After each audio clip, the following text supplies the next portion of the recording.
Kursk के बाद Ukraine का अगला मिशन क्रीमिया ब्रिज है। कभी भी क्रीमिया ब्रिज पर हमला कर सकता है यूक्रेन, ये खबर सामने आ रही है। रूसी सुरक्षा एजेंसियों ने इस बाबत बाकायदा अलर्ट जारी किया है। क्रीमिया ब्रिज पर एक साथ कई मिसाइलों से अटैक की जा रही है तैयारी। ये बड़ी खबर सामने आ रही है। मिशन क्रीमिया यूक्रेन का अगला मिशन हो सकता है। कुर्स्क के बाद कभी भी क्रीमिया के ब्रिज को निशाना बनाया जा सकता है यूक्रेन की तरफ से, और रूसी सुरक्षा एजेंसियां इस बाबत अलर्ट हैं।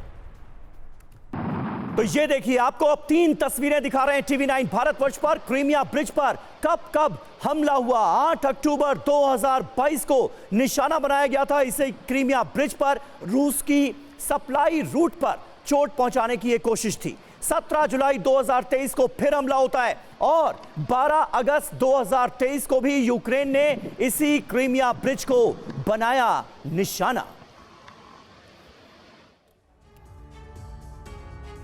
तो पुतिन के क्रीमिया ब्रिज पर क्या बरसेंगी मिसाइलें? क्या यह मुमकिन नजर आ रहा है एक बार फिर? क्या क्रीमिया ब्रिज को यूक्रेन बनाने जा रहा है निशाना? क्रीमिया ब्रिज को नेपच्यून मिसाइल से उड़ाने की रणनीति पर इस वक्त यूक्रेन काम कर रहा है। यह खबर गंभीर है। रूस को क्रीमिया से जोड़ने में इस ब्रिज की जो अहम भूमिका है उसके बारे में हर कोई जानता है। क्रीमिया ब्रिज के आसपास तैनात एयर डिफेंस को निशाना बना रहा है यूक्रेन। क्रीमिया ब्रिज पर कवकास पोर्ट पर एक जहाज को मिसाइल से उड़ा भी चुका है यूक्रेन, यानी अपने खतरनाक इरादों को जाहिर कर चुका है। बिल्कुल समीर, और देखिए पहले भी क्रीमिया ब्रिज को यूक्रेन ने जिस तरह उड़ाया और उसके बाद हमने देखा समीर कि किस तरह से इसका जो बदला है वो व्लादिमीर पुतिन की तरफ से लिया गया। एक साथ कई फ्रंट्स पर हमले बोल दिए गए थे यूक्रेन में समीर।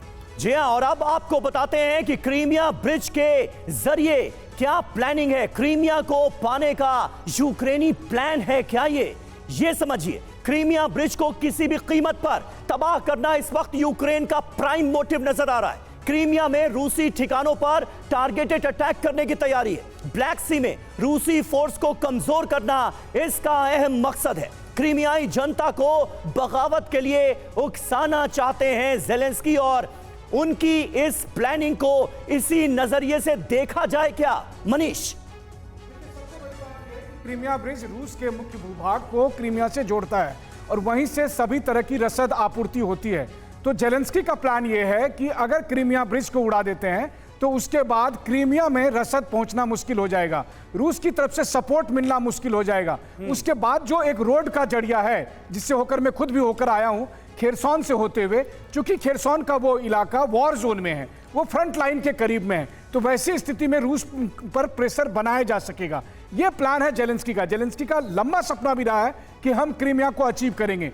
कुर्स्क में भीतर घुसने के बाद अब यूक्रेन के सैनिकों के हौसले बुलंद हैं और वैसी स्थिति में लगातार अगर आप देखें यूक्रेनियन अटैक का पैटर्न, तो क्रीमिया के आसपास जितने भी एयर डिफेंस हैं उन सबको वो बारी बारी से S-300, S-400, यहाँ तक कि S-500 को भी टारगेट करने का उन्होंने दावा किया था। कुछ घंटे पहले जब तमन इलाके में, कृष्णोदर इलाके में जब उन्होंने एक रेल फेरी को अटैक किया है, जिसके विजुअल हम लगातार दिखा रहे हैं, बस उसके बाद ये संभावना बन गई है कि अगला टारगेट क्रीमिया ब्रिज हो सकता है। और हमें नहीं भूलना चाहिए कि 8 अक्टूबर 2022 को जब क्रीमिया ब्रिज को उड़ाने में एक बार सफलता मिली थी, एक बड़े हिस्से को नुकसान पहुंचाने में, उसके बाद से यूक्रेन की जो लगातार कोशिश थी, अब वो कोशिश बहुत ज्यादा इंटेंसिफाई हो रही है। जी बिल्कुल, और देखिए क्रीमिया को लेकर यही जो जानकारी मिल रही है कि क्रीमिया ब्रिज को उड़ाने को लेकर, अमिताभ सर आपसे देखिए सवाल यह है कि क्या जो क्रीमिया ब्रिज पर हमला है वो आपको ऐसा लगता है कि ये रियलिटी बनता हुआ नजर आएगा? क्योंकि इससे पहले हमने देखा कि जब कभी क्रीमिया ब्रिज पर हमला किया गया क्योंकि इससे रेड लाइन क्रॉस करने के बराबर रूस मानता है, तो उसके बाद क्या हश्र किया गया है यूक्रेन का? देखिए, क्रीमिया ब्रिज जो है वो पुतिन के दिल के बहुत करीब है, मैं ये बता दूं, क्योंकि पुतिन ने इसको इनॉग्रेट किया था। ये उनका प्रोजेक्ट है।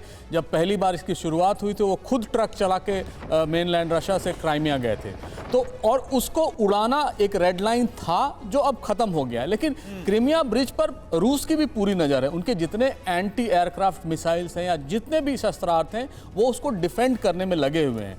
क्रीमिया ब्रिज को एक बार एक मिसाइल से तोड़ देने से उसका सोल्यूशन नहीं है, उसको कई जगह तोड़ना होगा, तभी उसको उस प्रोजेक्ट को अबैंडन किया जा सकता है, जो इस समय यूक्रेन उस स्थिति में नहीं है।